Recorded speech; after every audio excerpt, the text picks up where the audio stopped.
Hello viewers, I am Sanaz. You are watching Learning English with Molla, where you learn English grammar easily with me. আমরা এর আগের দুটো ভিডিওতে article নিয়ে discuss করেছি, অর্থাৎ এ এন ও দি। আজকে আর্টিকেলই আর একটা পার্ট নিয়ে আলোচনা করব, অর্থাৎ আর্টিকেলই আমরা কন্টিনিউ করছি, সেটা হচ্ছে জিরো আর্টিকেল। জিরো আর্টিকেল, এই জিরো আর্টিকেলটা কি? জিরো আর্টিকেলটা কি সেটাই আজকে তোমাদের সামনে ডিসকাস করব। Let's start. তার আগে একটা অনুরোধ, যদি চ্যানেলে কেউ নতুন হয়ে থাকো তাহলে অবশ্যই চ্যানেলটাকে সাবস্ক্রাইব করে রাখো, তাহলে আমি ভিডিও আপলোড করার সাথে সাথেই তোমাদের কাছে নোটিফিকেশন চলে যাবে। ওকে, চলো শুরু করা যাক। এই জিরো আর্টিকেল বা এটাকে অমিশন অফ দ্য আর্টিকেলও বলা হয়। এই জিরো আর্টিকেল কোনগুলো খুব ভালো করে দেখবে, যে সাধারণভাবে যে সমস্ত ক্ষেত্রে আর্টিকেল বসে না, বসার উচিত ছিল কিন্তু আর্টিকেল আমরা বসাই না, সেগুলোকেই বলা হয় জিরো আর্টিকেল বা অমিশন অফ দ্য আর্টিকেল। এই আর্টিকেলগুলো ইউজ করার কিছু নির্দিষ্ট রুলস আছে, আমরা আমাদের মন গড়া করে ব্যবহার করতে পারবো না। সেই রুলসগুলো নিয়ে আজকে আমরা ডিসকাস করব। ঠিক আছে, তাহলে প্রথমেই রুলস নাম্বার 1, প্রপার নাউনের পূর্বে সাধারণত দি বসে না। প্রপার নাউনের পূর্বে সাধারণত দি বসে না। সাধারণত কেন বললাম না? প্রপার নাউনের পূর্বে কিছু কিছু ক্ষেত্রে দি ব্যবহার করা যায়, সেটা আগের ভিডিওতে তোমাদেরকে দেখিয়েছি, কিন্তু সাধারণত দি বসে না। Example, Kolkata is the city of joy though there are a lot of suffering. Kolkata is the city of joy though there are a lot of suffering. দেখো, কলকাতা যেহেতু প্রপার নাউন, তাই তার আগে আমরা দি ইউজ করিনি।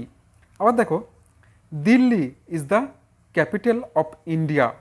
Delhi is the capital of India. Delhi proper noun, আবার ইন্ডিয়াও proper noun, তাহলে কারোর আগে আমরা দি ইউজ করিনি। অর্থাৎ রুলসটা হচ্ছে প্রপার নাউনের আগে সাধারণত দি ইউজ করি না। নেক্সট, মেটেরিয়াল নাউনের পূর্বে সাধারণত দি বসে না। মেটেরিয়াল নাউনের পূর্বে সাধারণত দি বসে না। যেমন দেখো, gold is a precious metal, আমরা কখনোই কিন্তু দি গোল্ড বলবো না। যখনই আমরা দি গোল্ড বলবো তখন সেটা আর মেটেরিয়াল নাউন থাকবে না। ঠিক আছে, তাহলে gold is a precious metal. ঠিক সেরকম দেখো, coal is black but very useful to us. Coal is black but very useful to us. Okay, বিশেষভাবে নির্দিষ্ট করলে মেটেরিয়াল নাউনের পূর্বে দি বসে। মেটেরিয়াল নাউনকে যদি বিশেষভাবে নির্দিষ্ট করা হয় তাহলে দি বসবে। জাস্ট এক্সাম্পলটা দেখো, the coal of Jharia burns well. The coal of Jharia burns well, অর্থাৎ ঝাড়িয়ার যে কয়লা পাওয়া যায় ঝাড়িয়াতে, ঝাড়িয়া খনিতে, সেই কয়লাগুলো খুব সুন্দর জ্বলে। এখানে বিশেষ করে ঝাড়িয়া কয়লার খনির কয়লা কথাই বলা হয়েছে, তাই এখানে আমরা দি ব্যবহার করেছি। জেনারেল নিয়মে দি বসবে না। ওকে, নেক্সট দেখো, অ্যাবস্ট্রাক্ট নাউনের পূর্বে সাধারণত কোনো আর্টিকেল বসে না। অ্যাবস্ট্রাক্ট নাউনের পূর্বে সাধারণত কোনো আর্টিকেল বসে না। যেমন দেখো, হেলথ। হেলথ হচ্ছে অ্যাবস্ট্রাক্ট নাউন, আমরা এটা ফিল করি কিন্তু টাচ করতে পারি না, তাহলে health is wealth. Health is wealth, the health is wealth না, কিন্তু health is wealth. Okay, next দেখো, honesty is the best policy. Honesty is the best policy. Honesty হচ্ছে অ্যাবস্ট্রাক্ট নাউন, আমরা জানি, তাই তার আগে দি বসবে না। কিন্তু এখানেও একটা ব্যতিক্রম আছে, নির্দিষ্ট করে বোঝালে অ্যাবস্ট্রাক্ট নাউনের পূর্বে দি বসবে। যদি নির্দিষ্ট করে বোঝাই তাহলে অবশ্যই অ্যাবস্ট্রাক্ট নাউনের আগে দি বসবে। যেমন দেখো, the kindness of Vidyasagar has become a প্রভাব। The kindness of Vidyasagar has become a প্রভাব, অর্থাৎ বিদ্যাসাগরের যে কাইন্ডনেস, বিদ্যাসাগরের যে কাইন্ডনেস সেটা নির্দিষ্ট করে বোঝানো হয়েছে, তোমার আমার কাইন্ডনেসের কথা বোঝাচ্ছে না, তাই এখানে দি ইউজ করা হলো। ওকে, সো নেক্সট দেখো, school, college, church, bed, hospital, market এবং প্রিজন এর পূর্বে আর্টিকেল বসে না যখন এইসব জায়গায় মুখ্য উদ্দেশ্যে যাওয়া হয় বা জায়গাটি ব্যবহার করা হয়। দেখো, যখন school, college, church, bed, hospital, market, prison এর পূর্বে আর্টিকেল বসে না যখন এটা কি করা হয় না, মুখ্য উদ্দেশ্যে ব্যবহার করা হয় বা এখানে যাওয়া হয়। যেমন দেখো example, we go to school. দেখো, দি বসাইনি, উই গো টু স্কুল। ঠিক আছে, আবার দেখো, someone goes to bed to sleep. Someone goes to bed to sleep. তারপর দেখো, I go to market to sell or buy. I go to market, I go to market, কী জন্য market গিয়েছি? না সেল করার জন্যে বা কোনো কিছু কেনার জন্যে, কোনো কিছু বিক্রির জন্যে বা কোনো কিছু কেনার জন্যে। ঠিক আছে, এ সমস্ত ক্ষেত্রে আমরা দি বসাবো না। কিন্তু অন্য কোনো উদ্দেশ্যে যদি যাই আমি, অন্য কোনো উদ্দেশ্যে যদি আমি যাই, অর্থাৎ মুখ্য উদ্দেশ্যে বা জায়গাটি ব্যবহার করার ক্ষেত্রে দি বসবে না। আমরা স্কুলে কেন যাই? স্কুলে কেন যাই? শিখতে, মুখ্য উদ্দেশ্য। বাজারে কেন যাই? কোনো কিছু কিনতে বা কোনো কিছু বিক্রি করতে, এটা হচ্ছে মুখ্য উদ্দেশ্য। এই সমস্ত ক্ষেত্রে দি বসবে না। ঠিক আছে, কিন্তু অন্য কোনো উদ্দেশ্যে গেলে দি বসবে। যেমন দেখো, I went to the school to see the headmaster. I went to the school to see the headmaster, অর্থাৎ আমি বিদ্যালয়ে গেলাম কি জন্যে? না হেডমাস্টারের সঙ্গে দেখা করতে বা হেডমাস্টারকে দেখতে। এটা কিন্তু পাঠের উদ্দেশ্যে নয়, তখন কিন্তু দি বসবে। ওকে, আবার দেখো, he went to the hospital to see his uncle. He went to the hospital to see his uncle. সে হসপিটালে গেল কি জন্যে? তার কাকাকে দেখতে। সে কিন্তু ট্রিটমেন্টের জন্য যায়নি।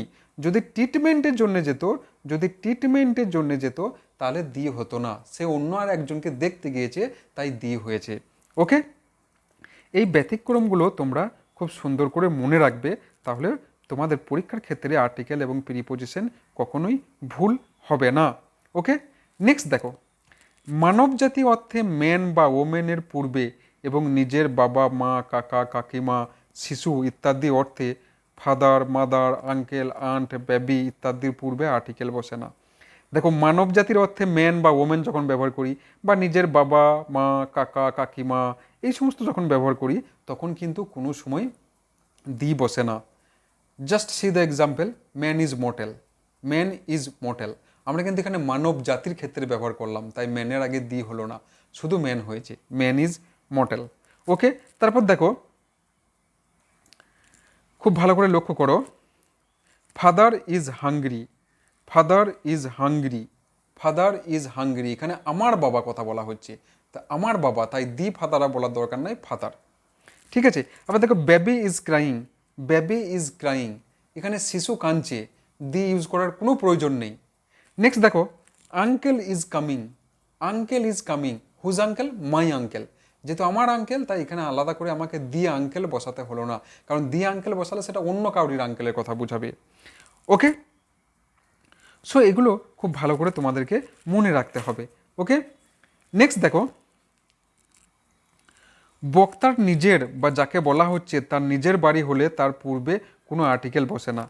বক্তার নিজের বা যাকে বলা হচ্ছে তার নিজের বাড়ি হলে তার পূর্বে কোনো আর্টিকেল বসে না। যেমন গো হোম, অনেকেই বলে যে স্যার গো টু হোম কেন হয় না, গো টু হোম কেন হয় না?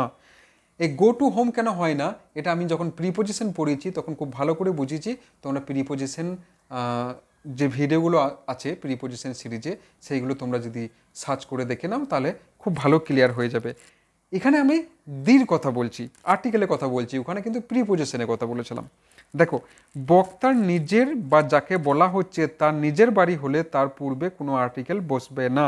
যেমন দেখো, গো হোম, গো হোম, আমি যাকে বলছি তার নিজের বাড়ির কথা বলছি, যে সে তুমি বাড়ি যাও, অর্থাৎ সে নিজের বাড়ি যাবে, সেই জন্যে গো দা হোম হবে না, গো হোম। ঠিক আছে, stay at home, stay at home, stay at home, বাড়িতে থাকো, যাকে বলছি তার নিজের বাড়িতেই থাকার কথা বলছি, সেই জন্যে এখানে দি হবে না।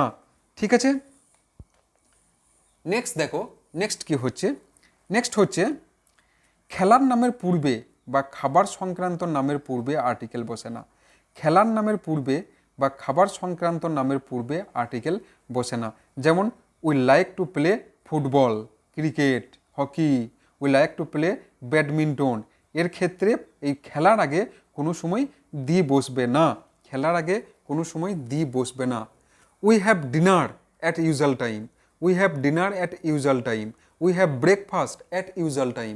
দেখো, এখানে খাবার সংক্রান্ত কথা বলা হয়েছে, তাই এখানে কি হয়েছে না দি বসবে না। আবার দেখো, ঋতু ও উৎসবের নামের পূর্বে সাধারণত আর্টিকেল বসে না। ঋতু ও, ঋতু মানে সিজন, বা উৎসব ফেস্টিভ্যাল নামের পূর্বে সাধারণত আর্টিকেল বসে না। যেমন দেখো, সামার, উইন্টার, স্প্রিং, অটাম, এর আগে কিন্তু আমরা দি বসাই না, কিন্তু রেনি সিজন আবার দি বসে, এটা হচ্ছে এক্সেপশন।